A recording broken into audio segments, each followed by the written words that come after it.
अस्सलाम वालेकुम, here is Mohammad सदर खान और आप देख रहे हैं sadarkhan.com यूट्यूब चैनल। उम्मीद है आप सब खैरियत से होंगे। जैसा कि आप जानते हैं कि इस चैनल पर हम एजुकेशन और जॉब अपडेट्स एंड स्कॉलरशिप से रिलेटेड वीडियोस अपलोड करते रहते हैं। आप अगर इस चैनल पर न्यू हैं और चैनल को सब्सक्राइब नहीं किया तो चैनल सब्सक्राइब कर लें, लाइक करें, शेयर करें और बेल आइकन के बटन को ज़रूर प्रेस कर लें ताकि नई आने वाली वीडियो का नोटिफिकेशन आपको मिल सके और आपकी इन्फॉर्मेशन में इजाफ़ा हो सके। जी, तो आज की वीडियो में हम करने जा रही हैं new notification from IBCC of 9th class.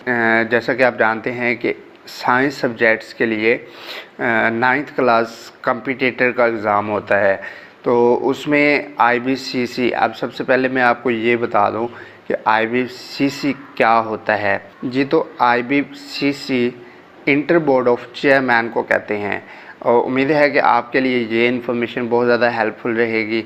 और अब हम देख लेते हैं IBCC चेयरमैन कमेटी का मिशन जो कि नया इनकाद हुआ है अभी रिसेंटली 171 यानी कि 171वां अजलास हुआ है, जिसमें ये इंतखाब किया गया है कि अकॉर्डिंग टू IBCC के मुताबिक जो 9th क्लास के एजुकेशन साइंस सब्जेक्ट्स के कंपटीटर क्लास सिलेक्शन होती है वो पहले 14 इयर्स होती थी, जबकि अब इसको कम करके 12 इयर्स तक कर दिया गया है। इसमें 12 ईयर का जो स्टूडेंट होगा वो इस चीज़ का इंतखाब कर सकेगा और प्रॉपर तरीके से उसमें ज्वाइनिंग कर सके।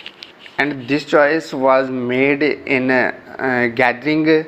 gathering of the IBCC held in Nathia Gully on Thursday with Chairman Board of Intermediate and Secondary Education Kausar Rice। इसमें उन सीट्स पर वो स्टूडेंट्स अप्लाई करने के एलिजिबल होंगे जिनकी एज 12 ईयर होगी। आई होप ये आपके लिए काफ़ी ज़्यादा एक अच्छी इन्फॉर्मेशन है और आप अगर 12 ईयर में आप अपीयर होना चाह रहे हैं science subject competition science subject competitor के हवाले से अगर आप अपीयर होना चाहते हैं तो ओबियसली आप अप्लाई करके हो सकते हैं। तो ये इन्फॉर्मेशन आपके लिए काफ़ी ज़्यादा हेल्पफुल रहेगी और मज़ीद हम इस तरह की इन्फॉर्मेशन लेके आते रहते हैं। अभी तक आपने मेरा चैनल सब्सक्राइब नहीं किया तो चैनल सब्सक्राइब कर लें, लाइक करें, शेयर करें और बेल आइकन के बटन को ज़रूर प्रेस कर लें ताकि नई आने वाली वीडियो को नोटिफिकेशन आपको मिल सके और आपकी इन्फॉर्मेशन में इजाफ़ा हो सके। जी, तो मिलते हैं इंशाल्लाह नेक्स्ट वीडियो में। अपना ख्याल रखिएगा। Thank you for watching. अल्लाह हाफ़िज़।